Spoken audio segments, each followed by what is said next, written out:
Hello and welcome to another edition of PorA Raw. I'm your host, David Russell, and I am here with my co-host, Caleb Jackson. What's up, Caleb? What's up, David? How are you doing? I'm hanging in there, buddy, man. Just work and school and more school. I'm going through systematic logic right now, and it was like I got lost. I really did. Oh I boy. started to do Craig's and Moreland's book just so I could be like, yeah, I'm going to prep for this. I'm going to prep for this class. And then no. I went and I started doing the class and I got lost. And I'm like, man, I got to print out all the slides and I got to go over it again and again and again because categorical logic is pretty tough. Yeah, so you could say premise 1, if David takes that class, he'll be confused. Premise 2, David takes the class, therefore. Premise 3, David is confused.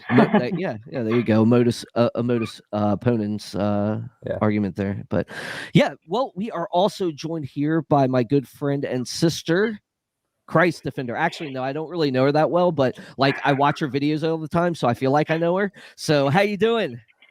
I'm doing very well, David. Nice. So you're from across the pond. We're so honored that you decided to join us tonight for this edition, and I just wanted to get to put you on the air and get to know you a little bit better, and talk about your ministry and apologetics. Cool. So, alrighty. So, what prompted you to get into the apologetics aspect? That is a good question, and you know what? It often leaves me a bit stumped because for me, because I'm the one, living the life, for me, it's like at one point I was doing one thing and then all of a sudden I'm here doing all of this apologetic stuff I would never have thought of before, Yeah. It's a strange experience for me. Yeah, I hear you. So you're on TikTok and YouTube. Can you tell us a little bit about that platform and why you do it and stuff like that? So TikTok is a fun one. And the reason I jumped on that when I did is because it was fairly new. And I knew that would be a good place for not just myself, Christians in general, to jump on and share the gospel, do apologetics, evangelism, because the platform was new. So, they would push your content out more because they want people to join in. And I started a TikTok because of a job interview I had, which I had to prep for. It was a 4-hour job interview, and I had to prep for it. It was a social media position. That was how I got introduced to that platform. YouTube's always been around. Mm-hmm. And I think YouTube is great for the more long-form stuff, whereas TikTok it's fun. It's like short bursts of apologetics. Yeah, I know when I first saw you, I was like, hey, this is a Christian girl apologist, and I want to put her up against an atheist girl. And I was like, we've never had that on this show before. But I was like, you know what, let me give her a choice. And you decided you wanted to critique this video, which is fine. It's really cool. But just in the aspect of getting to know you, I mean, when did you get saved? Kind of what is your testimony? What's life like? Tell us a little bit about yourself in that regard. All right. So I was saved about 8 years ago. I didn't grow up a Christian. I didn't really grow up in anything, to be honest. It was all kind of just, make it up as you go along. I wouldn't have necessarily called myself an atheist either. To be honest, all I really wanted to do was try to live out my life freely, not really understanding what that truly meant, only focusing on freedom to rather than freedom from, which is the knowledge I came into when I came to Christ. So before I was saved, and even for about 6 years after I was saved, I was living with same-sex attraction. I never felt comfortable with calling myself a lesbian, even before any kind of godly influence. It just never felt quite right. There was something more to the attraction. And for that 6-year period, after I was saved, the Holy Spirit really led me through mainly the creation account, teaching me the purpose of women, the purpose of men, the purpose of sex, of marriage. And it was beautiful and it was painful. And it was only, 2 years ago? 2 years ago when I finally sort of, with finality, decided, okay, this seems like one of the biggest last things I need to give up to Christ in order to fully live my purpose out in him. So yeah, about 2 years ago, I made that decision. And then after that came baptism. And here I am. Yeah. Right on. That's awesome. No, I mean, that's a great story. I mean, we all have them. Like I was telling, I've told the audience several times about like how I ran into a crisis of faith when my dad passed away, because I got into an argument with my atheist cousin who was intellectual and is purported genius supposedly, and he just like tore me up, and I was walking out there like, why do I believe this, and that's kind of like what really got me into apologetics, is because I realized how blindly I believed, and that was kind of like my big push into apologetics. I really started hungering for the truth. Did you find that when you started getting into this apologetic stuff? A hunger. Seasoned. Yeah, you sound seasoned. So I'm like, you just said 2 years, but you sound really seasoned in apologetics and stuff. So, like, what was your driving force? Was it truth? You know what? Definitely. Yeah. Definitely. Truth is probably my highest value. Yeah. Yeah, I hear you. And I particularly, that's partly why I particularly love unraveling the atheistic arguments, because it's like, it's basically just logic. It's thought. It's intellect. That's fun for me. Yeah, I hear you. I love it too. But yeah. So, who are some of your heroes in the apologetic world? The first exposure that I had to the apologetics world was J. John. Do you know him? No. Do you know J. John, okay. Caleb? No, I don't know. He's British.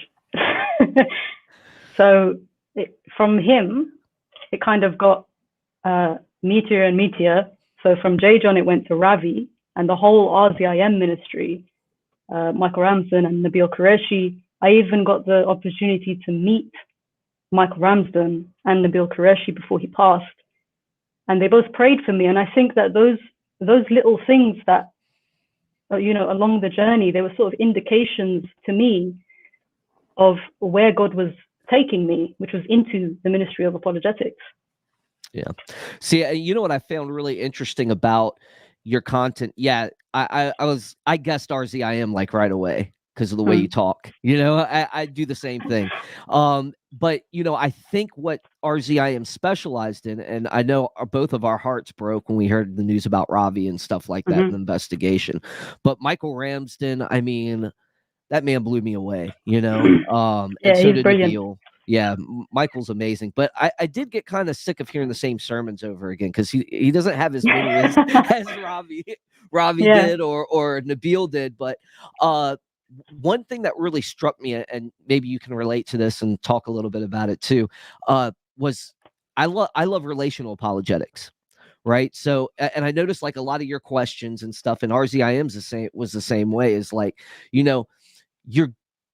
it's that relational aspect of apologetics, and it's a cumulative type case, right? Where you're trying to meet people where they're at and make it sound appealing by using not only your intellect, but a way that can be relatable. I mean, I don't see any other way of it working, because we do this for people, right? We do this to share the knowledge of Christ to people, and to get people to actually think, to get believers to think about why they believe what they believe, and unbelievers to do the same thing, but come to the opposite conclusion. So yeah, the relational aspect it's imperative. Yeah, I think so too. And Caleb, I know you, our co-host, he just spent a whole summer witnessing to people over at the beach.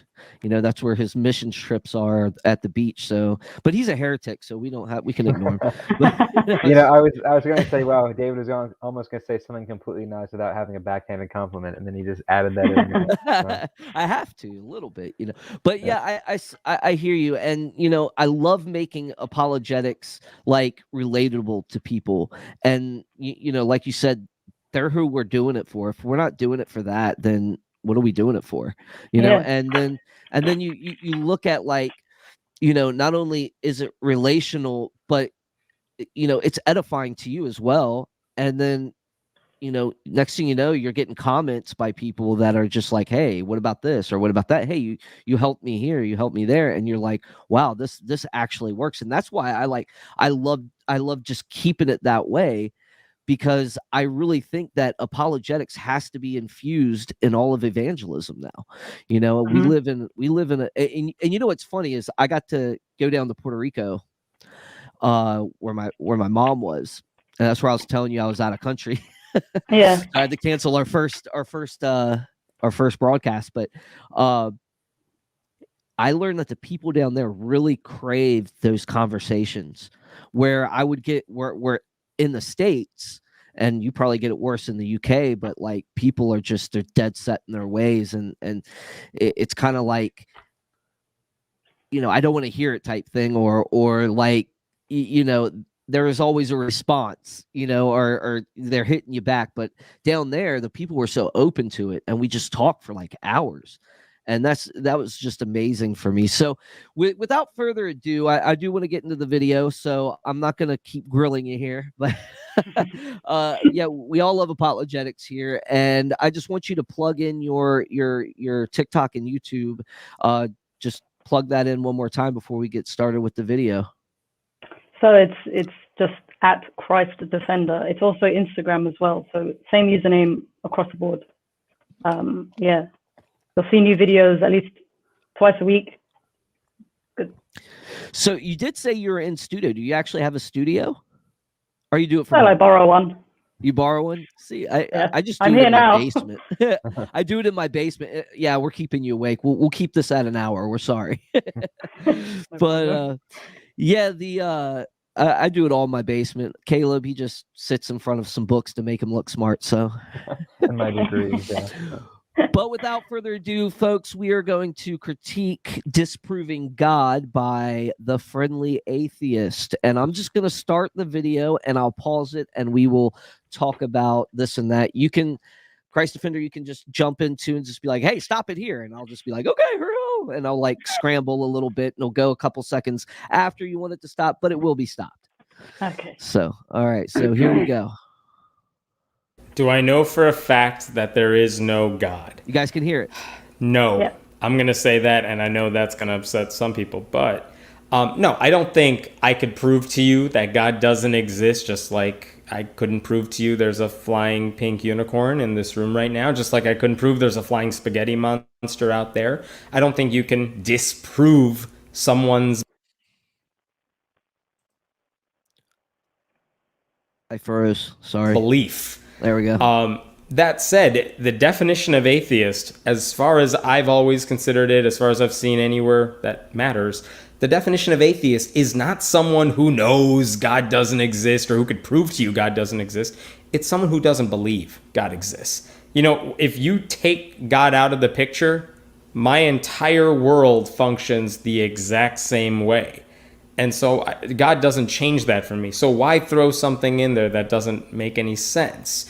I've never seen any evidence to suggest that God exists. And every time when I was growing up.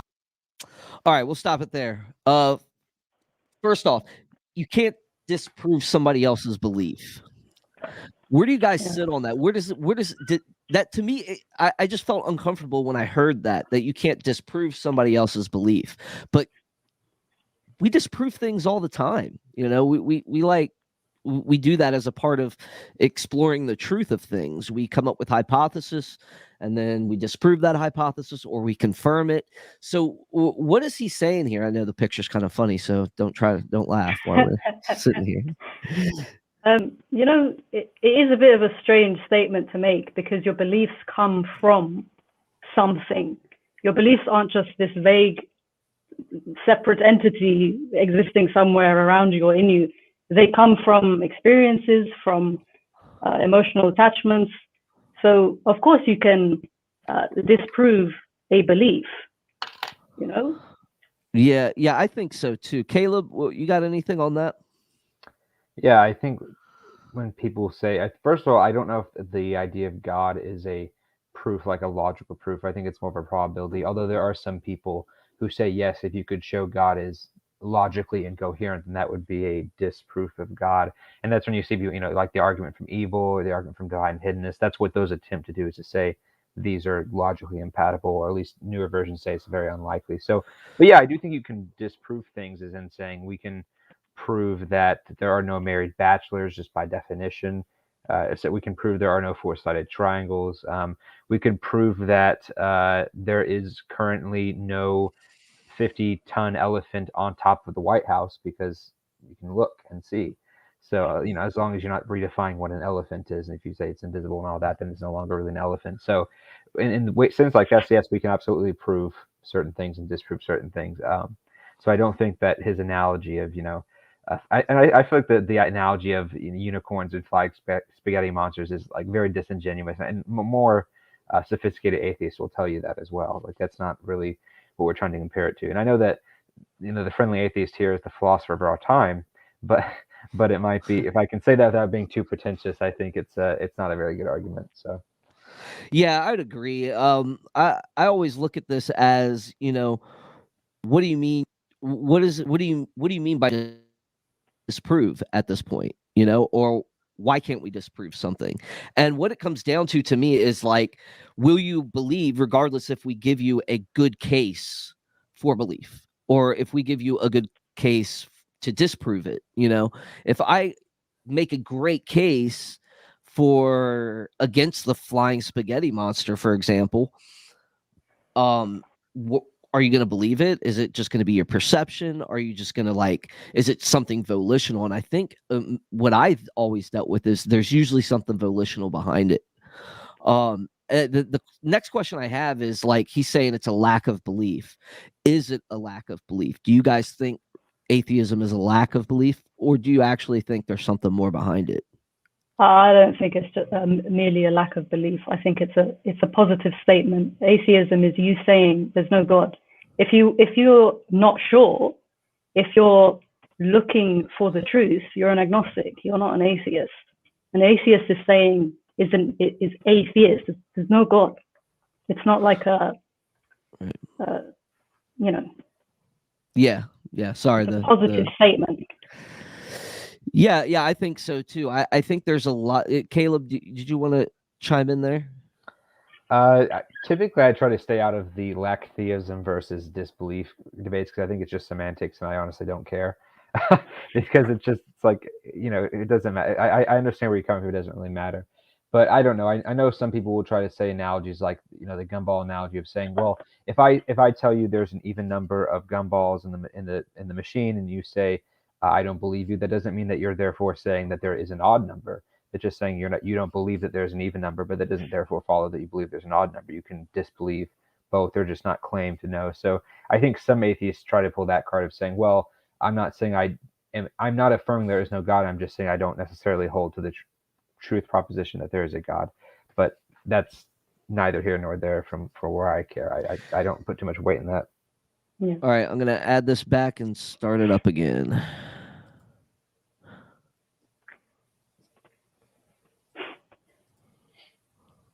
If it goes. Just stare at his face. It's okay. I know, right? Just look at his face. It's going to make you laugh.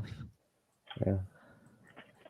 I don't know why this isn't working. Anyone in our audience can make a meme. I've never seen any evidence to suggest that God exists. And every time when I was growing up, I thought I had that evidence. I thought I knew, look, that parking spot is open. God must like me. Or, something good happened in my life. God must be looking out for me. And now I realize, a lot of that's just coincidence. And a lot of that might have happened even if God didn't exist. So usually anytime, I think the burden of proof is on religious people to explain to me why God exists. And every single time what they give me are anecdotes and personal testimonies, which. All right, so anecdotes and personal testimonies. What I noticed was that, so he criticizes theists, saying that in his experience, their evidence is just personal experience. But then he kind of trips himself up, because he claims that he used to believe and now he doesn't, right? And he's saying that he believed in that sort of experiential, anecdotal evidence for God. But then he's saying that that's what they give as evidence and it's not good, and that was exactly what he did when he believed. Yeah, I hear you there. Caleb, you want to chime in real quick? Yeah, first of all, if he's just saying that the only arguments people have ever given for God are all anecdotal, then he hasn't really read much philosophy of religion. But, you know, Yeah. putting all of that aside, if he wants to say, well, this is all just anecdotes, even though that's not true, I would say, so what? I mean, what's wrong with anecdotes? Now, I don't think anyone here is saying we should believe all anecdotal stories no matter what. But if you're going to discount an anecdote, you need to give some justification other than, well, it's an anecdote, because that's just being tautological. I mean, you could say there's lots of things that we believe just on our own personal testimony that we can't show other people. You know, do you believe that the external world is real? You believe that other minds exist? You believe in that time is real? All that stuff. I can't prove that to David, because I'm begging the question that David is not just a figment of my imagination.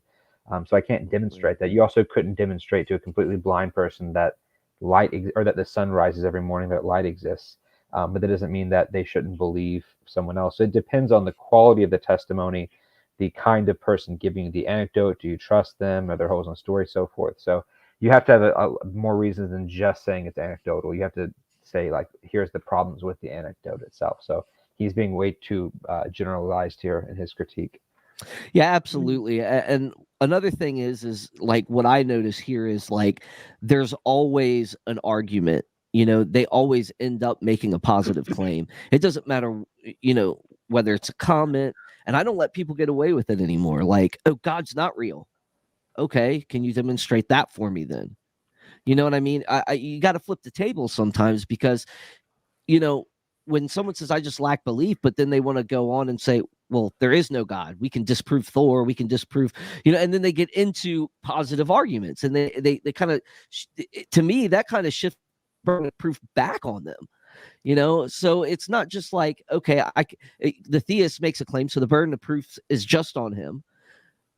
In every conversation I've ever dealt with an atheist, and I don't want to say every atheist. I do have good atheists that come on here that haven't actually done that when we debate and stuff like that. But in the online world and so forth, that's what I do get, and I even get it with you know Christians, and I'm the type of guy that's going to flip that back and say, okay, well, now you have made a positive claim.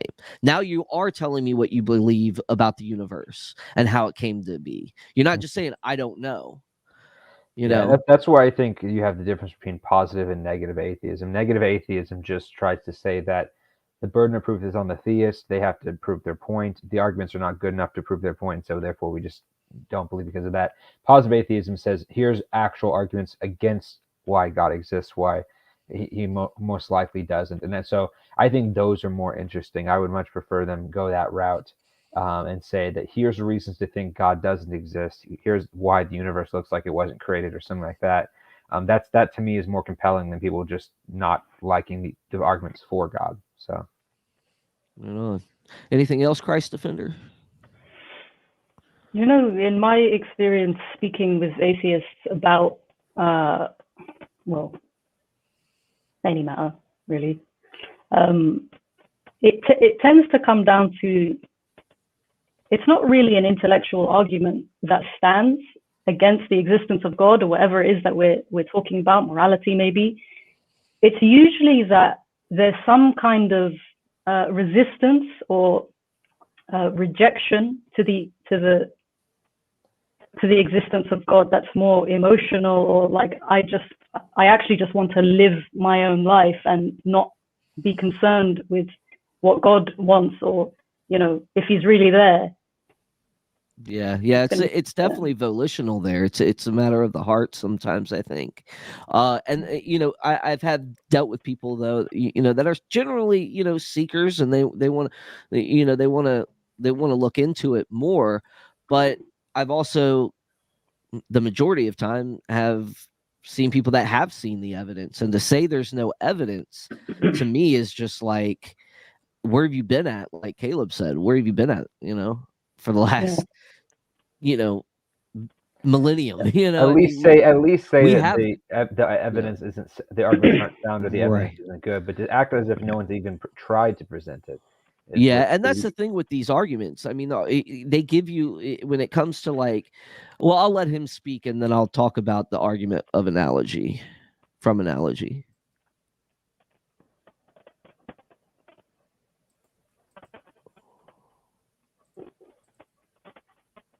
Testimonies, which, okay, that worked for you, but that's not proof. That's just something that you went through. And maybe if I went through the same thing, I would have a different explanation for it.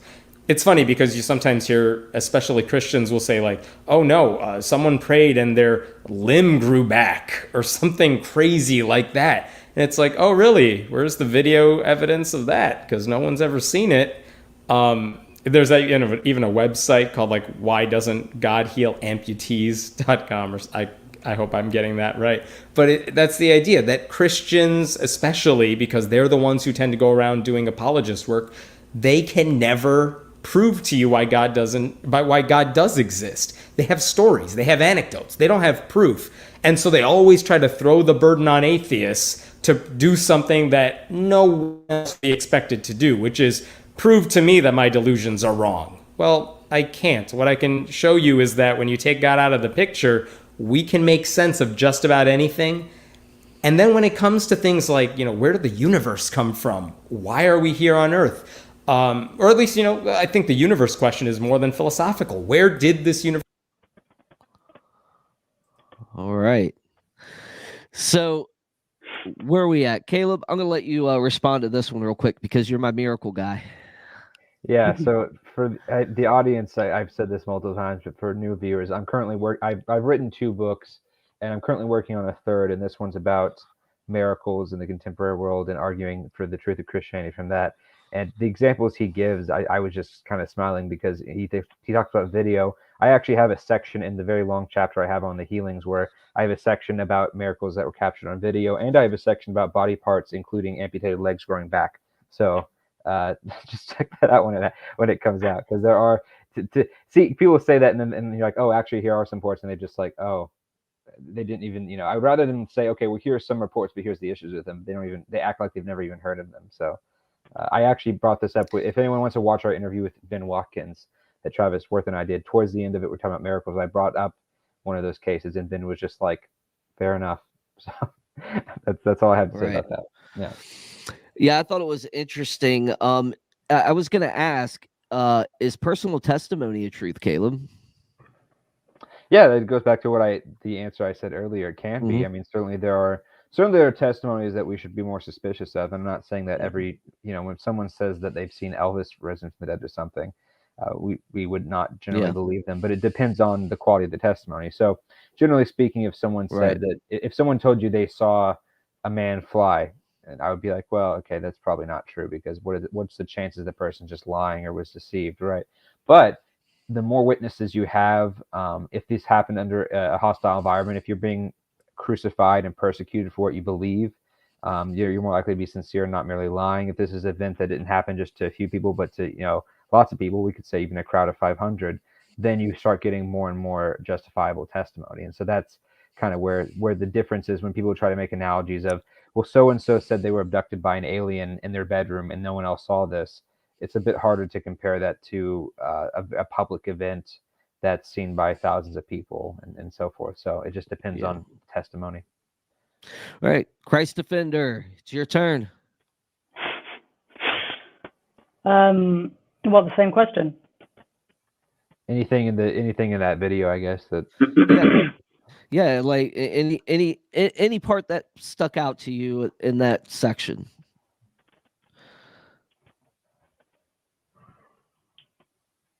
No, not really. That's fine. Anything for you, David? No. One of the things here is that he's talking about delusions, right? Y'all hear me okay? No, I can, yeah.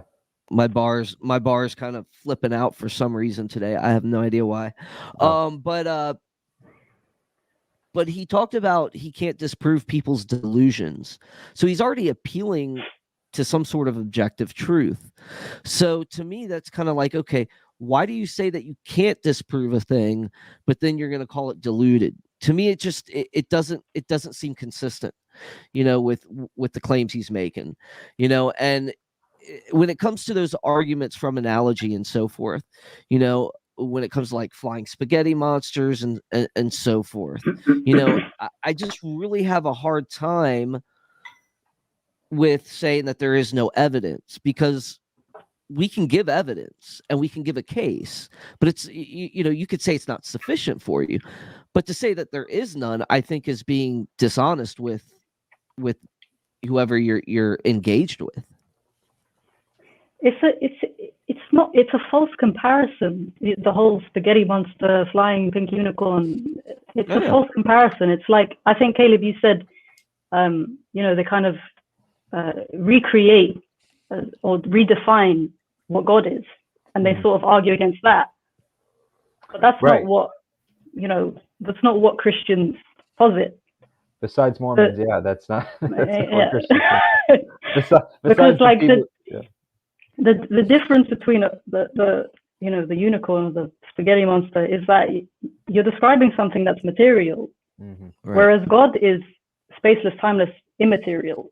Right. So they're not the same. Yeah, which is why when people try to talk about like the ontological argument and you hear parodies of it, most of them don't understand the argument, because you talk about like a maximally great being, which is God, and they'll say, well, a maximally great unicorn. It's like, well, a unicorn by definition is limited because it's material. It can only have one horn, and so forth. Right. So there's all these limitations to it. And actually, I think he's getting. I think where we stopped the video, he's getting to the universe existing. So I might stop where I'm talking, because I think we'll go more into that on that point, because that kind of goes into like contingency stuff and arbitrary limit stuff. But I was gonna go there next too, because that I was really gonna hit the teapot. He uses Bertrand Russell's teapot too. Yeah. So let's continue on.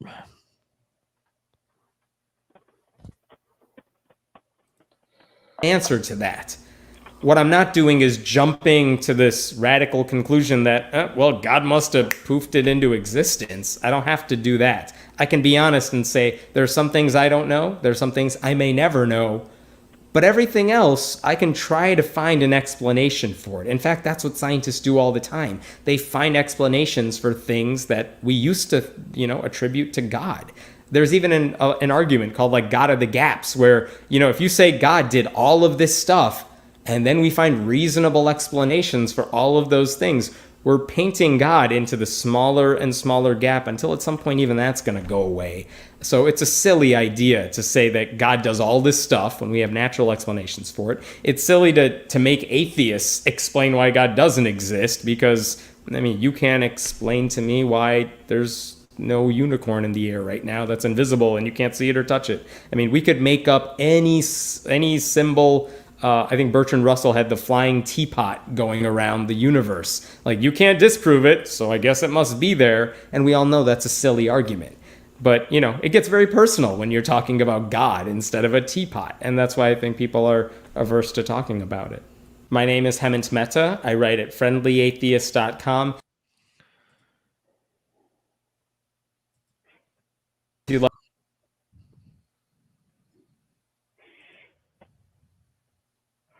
So that's kind of like the end of the video there. He just goes on and on about like things like this, and this is like a characteristic he always brings to his videos, and that's why I wanted to go over it in a way.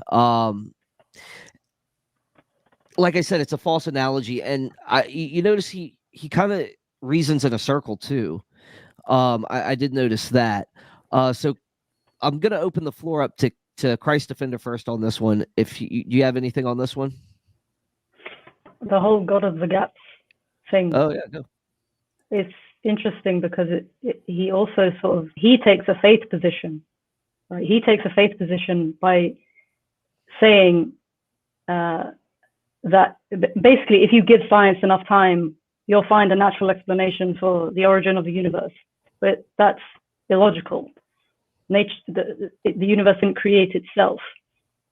And the Right. God of the gaps idea that theists just sort of plug God into a gap in their knowledge, it's false. I mean, it's not always wrong to say that I don't know this thing, you know, God did it, or, you know, God is sovereign in that area, or God has that knowledge. But, you know, the way that it's typically presented by atheists, it's sort of almost derogatory, you know. Right. Yeah.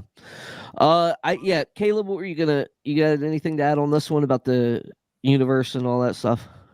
I think it's pretty much what we said about from the last one about, like, you know, God being different, metaphysically different than like a spaghetti monster and everything. But yeah, as far as explanations goes, I think that's another straw man. There are some Christians who will take that approach of, well, you don't know, and I think that is a silly argument. It's a mistake, but not the more sophisticated, you know, philosophers that or theologians that you see. Typically, you can. It's not. I agree that you shouldn't just say we don't know, therefore God. You should try to say, well, we don't know what it is, but let's try to define the attributes that this would have. So what properties would this thing need? Then when you start describing it, it starts to sound pretty godlike, and that's kind of where you get it. So like when Craig does something like the Kalam argument, he doesn't just say the universe began to exist, therefore it was God. He says whatever caused it would be timeless, spaceless, changeless, etc. And these are the attributes of a God, and so therefore God's best explanation. So that's kind of the difference there. And I had this same hiccup with like Matt Dillahunty when we were talking about miracles and the resurrection. He's saying even if we conceded that these things happen, we would just say we don't know what the explanation is. And I was saying, well, in science, you know, all the time we have hypothetical entities that we can't directly observe, but that we predict exist. Like you could look at the Higgs boson, which is a physical thing that gives gives mass to most matter in the universe. This was predicted several years before it was actually found, and we predicted it based on things. So even though we can't observe things, we can say, well, it would look like this if it was. They did that with the planet Neptune as well. When we saw Uranus's orbit, we said, you know, based on the math, based on the gravity, based on all this, I'm going to predict there's going to be another planet at this spot, and lo and behold, we found Neptune. So we can say that we can use the information we have in the world to predict certain entities. And I think that's what we're doing with theism. We're saying, here's a phenomenon, here's what we would expect to be able to cause this phenomenon, and we predict what it would look like. So that's essentially what the theist is doing. So again, yeah, I would agree with you. We're going beyond anecdotes and testimony. We're giving explanations, and it's not our fault that you don't buy them. You can't just, like, you know, turn a blind eye and say we're not doing that. And that's what I don't get, is I run into this type of attitude so much. So I don't, I mean, if we're sitting there explaining something, we're not using God of the gaps. We're saying, okay, this is the best explanation, has more explanatory power, more explanatory scope. It's not ad hoc. So what is, you know, where's this disconnect? Why is it always there? Why do you think, Caleb? Disconnect with the with the evidence we do present. We're giving explanations. I mean, but it's not like I'm just getting the idea of, like, well, I don't buy it, you know. Yeah, and that's it's like they keep repeating the same thing. Oh, it's God of the gaps, or it's like, oh, or sometimes you just get flat out ignored. You know, yeah. they'll jump on something else. If someone says, if I give them that and they say I don't buy it, I would say, well, you don't have to buy it, but if you want to buy it, it's on Amazon.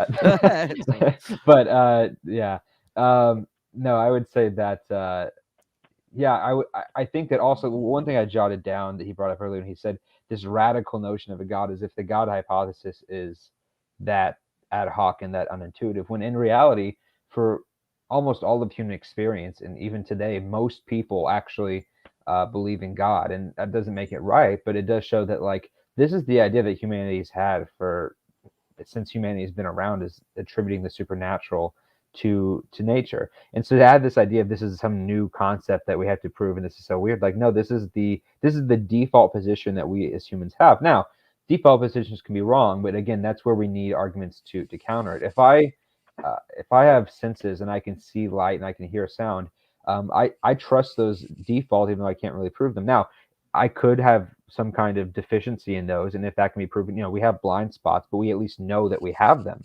So if someone can show me that I have issues with my eyes or my ears and that I'm not detecting something, that's fine. But outside of that kind of defeater, I don't see why the instinctive view that there's a God just intuitively is not itself justified. I mean, that's I think what people forget is that, like, atheists are really kind of a strange minority in the history of humanity. They're the ones acting as if they're the reasonable ones and stuff like that, but like they're kind of this weird fringe group in humanity's history that's just there. It's like, oh, we're the weird ones. You're the ones who don't believe what everyone's believed forever. That doesn't mean you're wrong, but it does make you quite strange in the scope of things. Yeah, I hear you. One thing I earlier, and just disproving God. The name of the video is Disproving God, right? So, like, when we're talking about, yeah, I think we can disprove certain things. And Caleb, again, you mentioned this too. There's things by definition that I think, like, we can make a good case for the simple fact is, for the flying spaghetti monster, for example. Well, what do we know about reality, and does it comport to reality, right? Mhm. So we know that time, matter, and space came into existence all at once, the Big Bang. So how could it be a flying spaghetti monster be this God, right? I mean, because it's contingent upon, pasta and flour Unless you do what eggs Lewis and Wolpert did in his debate with Craig, where he just describes he says the computer and says, supercomputer, right? yes, Yeah. which is basically just what he's describing as God. Yeah, at that point. exactly. But, Yeah, but you can't do that with something like a flying spaghetti monster. And even Craig tried to bring that up in the Wolpert debate. He was like, well, what is it? A computer has properties, and properties are a product of this time and space, right. that If exist you're just in going to time say and that space. the flying spaghetti monster is timeless, spaceless, well, how is something that's spaceless flying, and how is it made of matter that's spaghetti? At what point is it even this flying spaghetti monster at that point? You just robbed it of all the attributes. So you have to be consistent. Right on. All right. So yeah, we're about up at 45 minutes now, guys. And I've had fun. But I want to turn it over to the audience for a second. Do you mind taking questions, Christ Defender? No, not at all. But I can't at the moment see the chat. Hold on. You can't. Yeah. I'll put it up on the screen. Oh, okay. Yeah. So you don't have to worry about it too much. All right. Yeah, that's cool. All right. So Acid Rain asks, what about the puddle analogy? Have you heard of it? Any of you? I'm not familiar with that. Caleb? That's more of I wish Travis were here, because that's more of an objection to the fine-tuning argument. Oh, hold on. There you go. Yeah. There you go. He said it for me. Yep. Yeah, If a see puddle fine-tuning. was sentient, would it say, wow, this hole I'm in was designed specifically to fit me in it?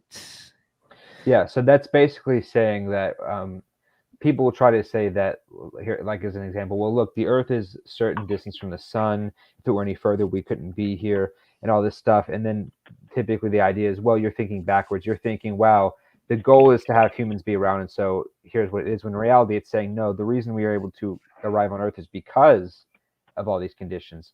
It's almost like, or if someone else said, wow, look at this ice in this freezer. Isn't it amazing how the ice is able to be in this freezer and all this stuff? And you're like, well, no, the freezer actually was cold first and then the ice formed. It wasn't, or I think one of the, oh my gosh, it was one of the founding fathers, or I think Thomas, I want to say it was Thomas Paine, but I could be wrong, said that he said, oh, look how the nose is perfectly made for the glass. Isn't it cool that our noses happen to match the shape of glasses? Where he's like, no, it's the other way around. The nose came first and the glass is made around it. So that's the puddle analogy. And I think that it's a good point, depending on how you approach the argument, but there are other versions of the fine-tuning argument.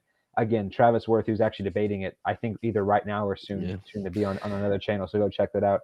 But I would rephrase it to say it's a prediction thing, to say that, okay, in a universe where there is no God, we wouldn't expect there to be any, of all the conceivable universes, we would expect there to be any possibilities where there weren't any humans at all, and the fact that we live in a universe where there would be moral agents because God himself is a moral agent, that's much more likely predicted on theism than it is naturalism, because naturalism, you could have a universe where there's no stars at all.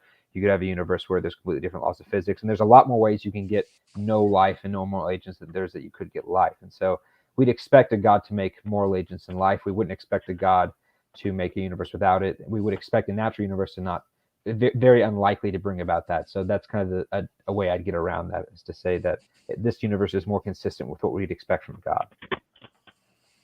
Right on, man. Yeah, I tend to agree with that point. I would also add that with anything, you know, you can come up with a hypothesis, test your hypothesis, you know, and make a case. And if you make that case, and it's more likely that the fine tuning is a product of a mind, or and the universe has information in it, and that, to me, that gives me the ability and the option to say, okay, it's a mind. You know, there's got to be a mind behind it. It's got to be spaceless, timeless, and immaterial.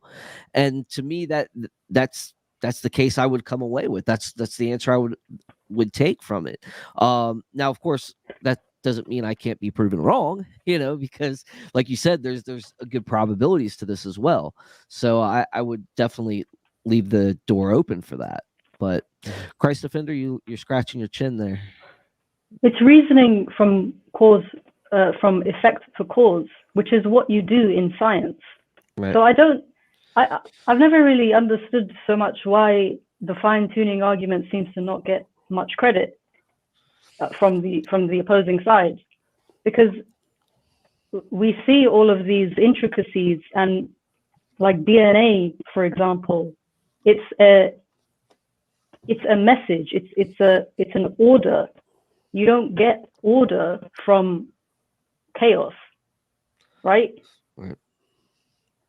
Yeah, I would say that, and you don't get non-living matter to turn into living matter. You know, I mean, how does that come about? You know, and yeah, Hemet can say he doesn't know, but like, again, let's try to examine it. Let's make a hypothesis, say, okay, what's the best explanation? And that's what we need to do. And I think theists do that. So I think we have gotten to the point where we can basically say that, you know, we don't use anecdotes and just testimony. And I think that's been the apologists' cry for the last, at least as long as I've been doing it. We have given reasons, you know. I mean, I remember when Craig debated Hitchens. I'm that old, so I was actually watching it live. Oh, really? Oh, yeah. I was 10 years old when that debate went on. Oh, so my gosh. Caleb, you're making me feel older, man. I was already working and had a top secret clearance by then. Oh, boy.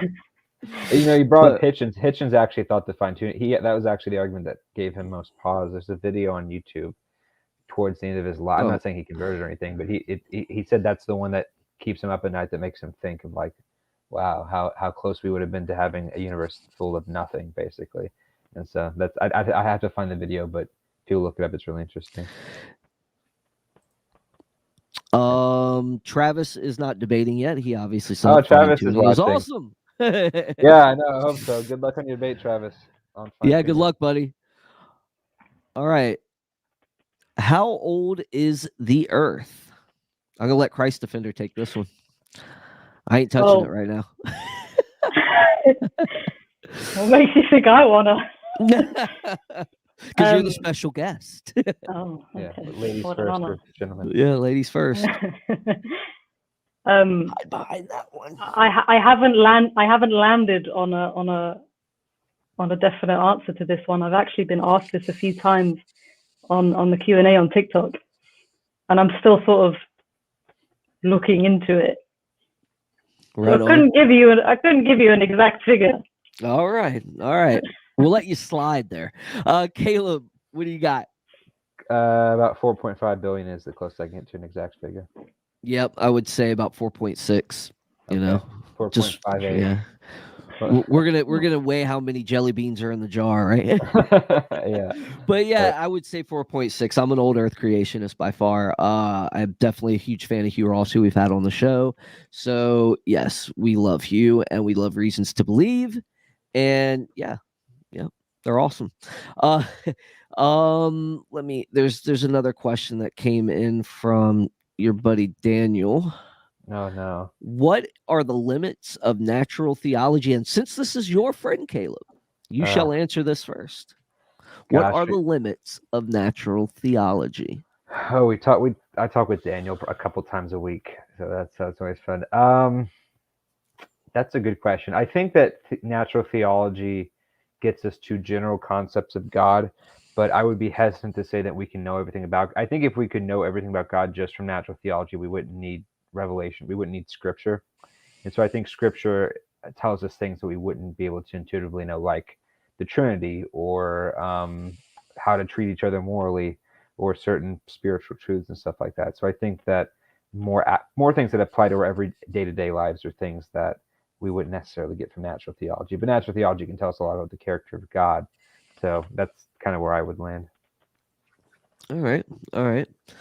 Yeah, I would. Christ Defender, I'll let you go next. Can you define natural theology? Natural theology is basically natural revelation, like what God reveals to us in nature. Would that be a good definition or a simple definition, Caleb, you think? Yeah, I think more natural theology is just like philosophical elements of theology as well. But I mean, you're not wrong. Yeah, stuff that's not like specifically given in Scripture, but just looking through the world empirically and philosophically, getting ideas about God from that. I mean, I don't think that would stand alone. I think we need Scripture. I think Scripture does reveal a lot about, and also it would affirm a lot about God. So yeah, that wouldn't stand alone. You need both, or you can have both. Right. Yeah, absolutely. I would say the limit to natural theology is where special revelation would have to come into play.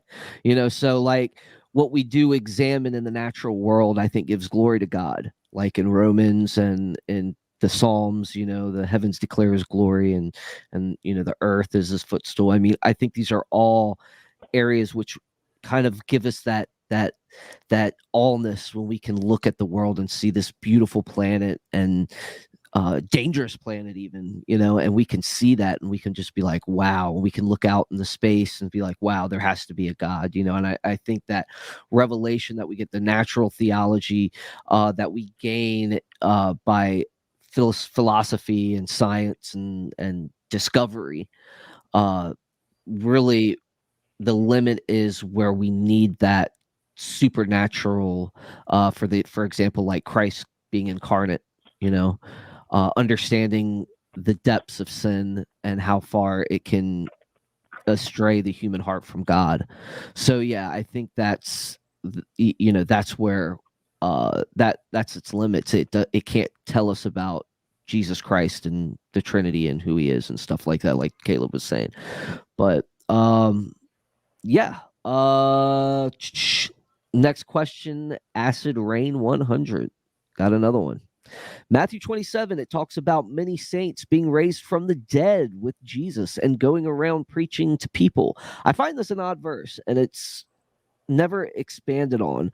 What do you say about this? Christ Defender, this is your friend, so you get to... No, this is a fan. My friend? Yeah, your fan. Is it?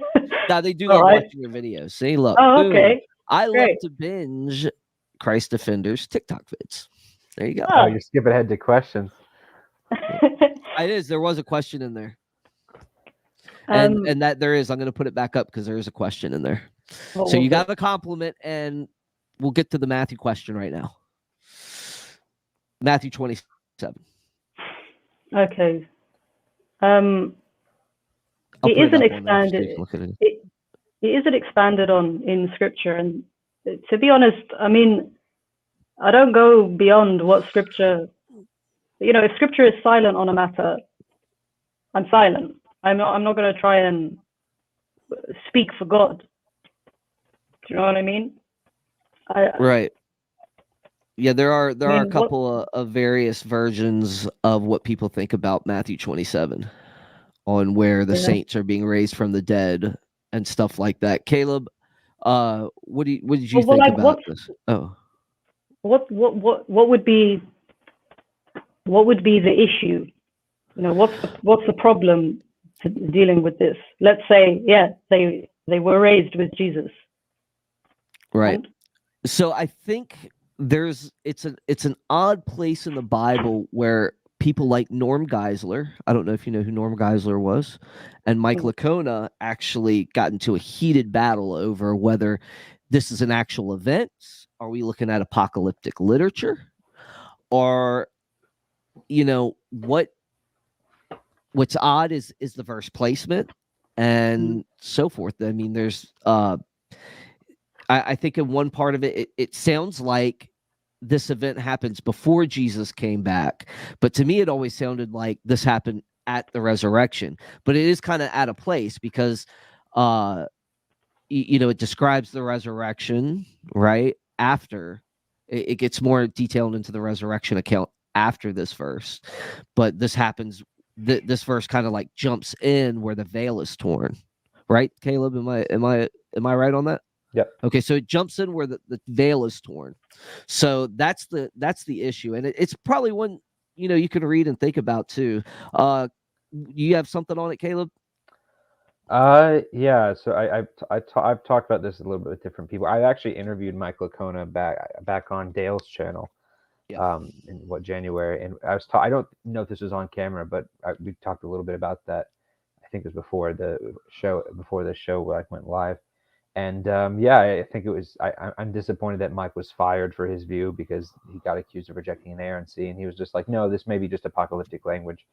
I don't know if I agree with that view, though. I know that David mentioned people have different views. Some people think that this is apocalyptic imagery. Some people think this is meant to be literal. I think the issue with the apocalyptic imagery is that it doesn't, from the textual point, it doesn't seem obvious that that's the point. And none of the church fathers, to my knowledge, thought this. When you read the earliest ones, none of them said, "Oh yeah, this is obviously allegorical." No, most of them took it to be pretty literal. And then the issue with the historical one, people say is, well, why didn't anybody else write this down? You think if people walking around Jerusalem, this would be all over the place. And that's mostly just an argument from silence. And although I agree that there are historical issues of, how did Matthew hear about this story? Did he see this himself? And all those issues. I don't know if the argument itself is sufficient. Also, there's debate as to whether or not, we might actually have references to this. There's a Christian writer named Quadratus in the very early 2nd century who talks about people Jesus healed and raised from the dead, and that some of them were still alive in his day. So that could be talking about those people. We don't know.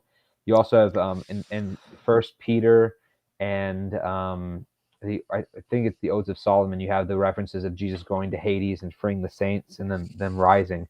That might be a reference to what's going on here in Matthew. It's not very clear, but yeah, I was just going to reference one of my favorite books by a moderate scholar who's not really a fundamentalist Christian or an atheist, called The Resurrection of Jesus, Apologetics, Polemics, History. He actually has a whole chapter on it called, I don't know if you can see that, Resurrected Holy Ones. And he basically, he ends up disagreeing with Licona. He thinks that it was meant to be taken literally, but he also doesn't think that it actually happened. So he thinks this is just a legend that happened, but that Matthew thought it was meant to be taken literally. So I only say to say there's a lot of different views on it, and it is. I will agree that it's an odd verse, but I don't necessarily agree with the fact that we don't have more sources for it is troubling, because when you look at other cases of miracles, in fact, I'll do the second book by Keener on miracles. Keener has, I think, 50 different stories of people being risen from the dead, and most of these don't make news or anything. So it's like, yeah, you can have, and this is in the 21st century where people have cameras and newspapers, stuff like that. If you took this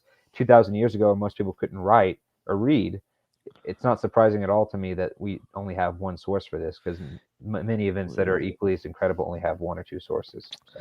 Yeah, but it wasn't written by other eyewitnesses either. So I think Right. that could provide a little weight to it. That was my big issue, is because you see Matthew does employ throughout his gospel, he does employ that apocalyptic imagery just as John does. Right. But I think there's a case to be made for the apocalyptic imagery, for the simple fact is the placement of that specific section of the verse. It's happening as the temples, But you believe the temple really did tear, right? You don't think that's just a metaphor? I think it. I do. I think it is, and I think that the. I think, in other words, I think an earthquake could have caused the veil to tear. I think something could have happened. I also get, who was it? Man, I can't remember his name, but he was writing a letter about the earthquake that happened in 33 AD, right? Actually so it's Julicanus or Sextus Julicanus, something like that. Oh, Julius Africanus. Yeah, Africanus. Yeah, Africanus. So we do get stuff like that. Well, there's actually however, I do agree with you here, and this is where I'll come into conjunctions, because I haven't made like a full stance on it, and it comes to the aspect, like you're saying, the early church fathers obviously had, their ideas of it. And I think that as a historian, as somebody that studies history, one account is good enough. One account is, two accounts are like a gold mine. But if there is something that does report it, it's worth to be looked at. It needs to be looked at. It needs to be looked at deeper. It does need to be deciphered and stuff like that. So yeah, it does. Yeah. And and again, it just depends, because I think, as we said, I'll just finish off by saying, like, although I don't think arguments from silence are good, it's not so much that Matthew reports it. It's I think that it's just harder historically, because we don't know where Matthew, he never says that he personally saw this. Did he hear this from someone? Did he talk to people who saw the same? We just don't know. So I'm not saying that disproves. I'm just saying it is hard to historically, because we just don't know where he got his sources from. And he's not claiming that, even if you think Matthew actually wrote the Gospel of Matthew, this isn't this, assuming that he wasn't even in Jerusalem at the time that we know of. So we just don't know. That's I think right. That. Yeah. All right, Christ Defender. Last one is for you. Go. Oh, hold on. Defender fan.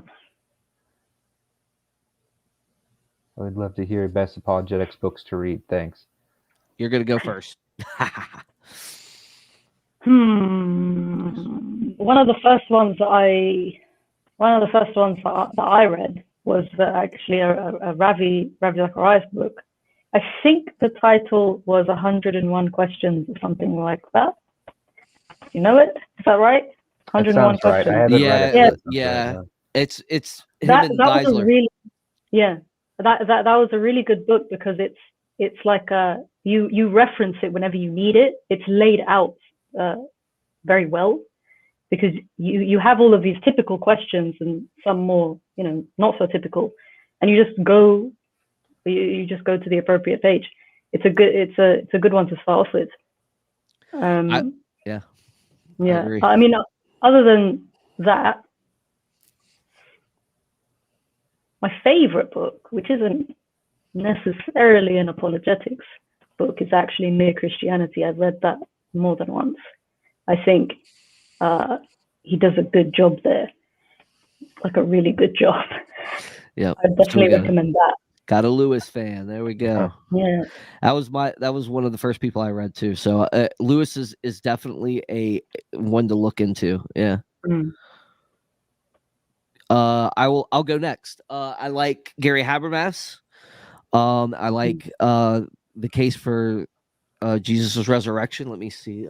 Habermas and Lacona. Yeah, the case for the resurrection of Jesus for Lacona and Habermas. It teaches you about how to do history, which I think is pretty cool, and it's in simple form.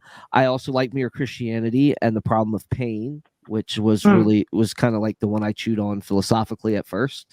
And yeah, that kind of led me to the other ones. What else? How to Read the Bible for All It's Worth. It's not really an apologetic book, but it does give you a bit into how to understand Scripture.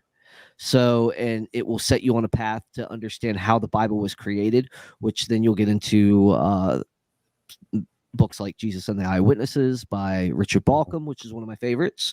The Resurrection of the Son of God by N.T. Wright. And I've got them all too.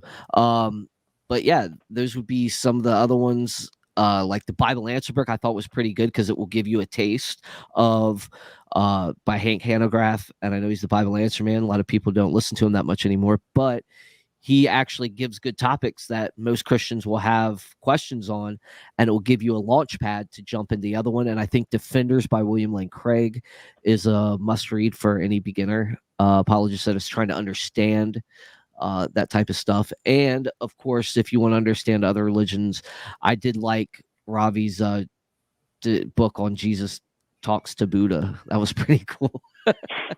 But yeah, Caleb, go ahead. Yeah, I think I was going to say mere Christianity as well. So I'm glad we all agree that that's one of the like OPs. I would say Craig's Reasonable Faith as well. I'll also join in with Russell and say Resurrection of the Son of God by N.T. Wright. Although I like the ideas of the book more than the book itself because it's very long and the structure is very weird. So I have structures, but the concepts in the book are very good. And those are the ones that, and if you want a more if you want a popular level version, I would say, is there a no? Is there a God? Yeah, I think it's Is There a God by Richard Swinburne, and he has a more technical version called The Existence of God, and then probably some stuff by Josh Rasmussen. So like How Reason Can Lead to God or something like that. So those are ones. I really like also the way John Lennox writes. So I would also suggest jumping into that as well. But again, that's all the time we got, guys. We're done, and I know Christ Defender is ready to go to bed. Probably. I am. It's late. It's late over there. Yep. And we're sorry we held you a little bit over an hour there, hour and 10 minutes. But no, that's fine. I enjoyed it. Why don't you just give us one more plug before we get out of here? Okay. So if you want to see more of my content, you can follow me on YouTube, TikTok, or Instagram. Same screen name all across, Christ Defender, one word. And yeah. Awesome. Bye. I was waiting to say it the whole time. All right, guys, you have a good day. Again, this is PorA Raw, and we are out of here. Bye. Bye.